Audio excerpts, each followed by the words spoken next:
जब अल्लाह के नबी दाऊद अलैहिस्सलाम के वारिस सुलेमान नबी हुए तो वो अल्लाह की दरबार में दुआ मांगने लगे कि ऐ अल्लाह मुझे वो मर्तबा अता फरमा जो मुझसे पहले न किसी को मिला हो और ना ही मेरे बाद किसी को मिले। वो दौर एक अजीब दौर था।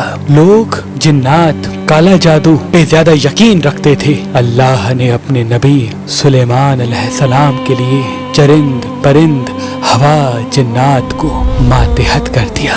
तो बस अल्लाह के नबी सुलेमान अलैहिस्सलाम जहाँ भी कुफ्र नफरत और इंसानों पे जुल्म देखते थे तो आके अपने मौजज़ात दिखाते थे और यूं इंसान आपको अल्लाह का नबी समझकर सही रास्ते पे आ जाते थे।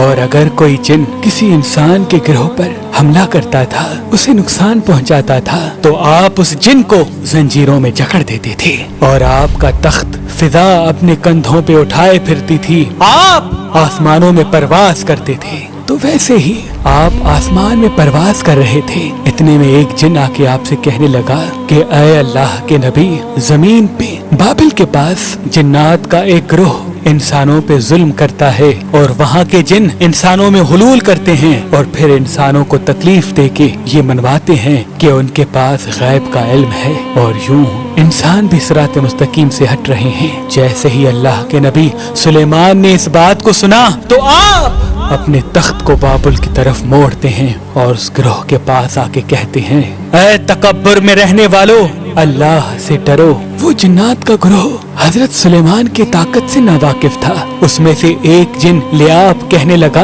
हम किसी से नहीं डरते और हम अपनी मर्जी चलाते हैं। और उसके कबाइल के कुछ जिन हजरत सुलेमान अलैहिस्सलाम के तख्त के चारों तरफ से आ जाते हैं और कहते हैं, अगर तू वाकई सच्चा है तो हमें कैद करके दिखा। तो बस अल्लाह के नबी सुलेमान अलैहिस्सलाम जैसे ही अपनी असा उन जिन्नात की तरफ करते हैं तो हवा और मिट्टी का एक अजीब तूफान उठता है और जमीन को चीर के लोहा निकलता है और जंजीरों में तब्दील हो जाता है और वो जंजीरें हर उस जिन की गर्दनों पे आ पड़ती हैं। वो तमाम के तमाम जिन जमीन बोस हो जाते हैं और अल्लाह के नबी सुलेमान के कदमों में गिर के कहते हैं कि आप कौन हैं? फिर आप फरमाते हैं, मैं अल्लाह का नबी दाऊद का बेटा सुलेमान हूँ और अल्लाह ने मुझे इस जमीन पे अमन और सलामती के लिए मुंतखब किया।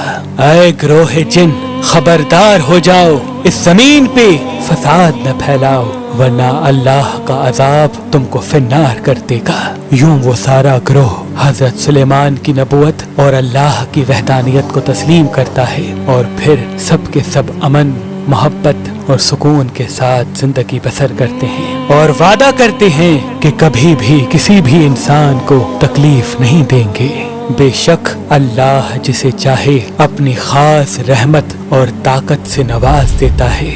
वो हर दुआ को सुनने वाला और सब पे करम करने वाला है। ऐ अल्लाह, इस पूरे जहान पे अपना करम फरमा और हर इंसान की दुआ को कबूल और मकबूल फरमा।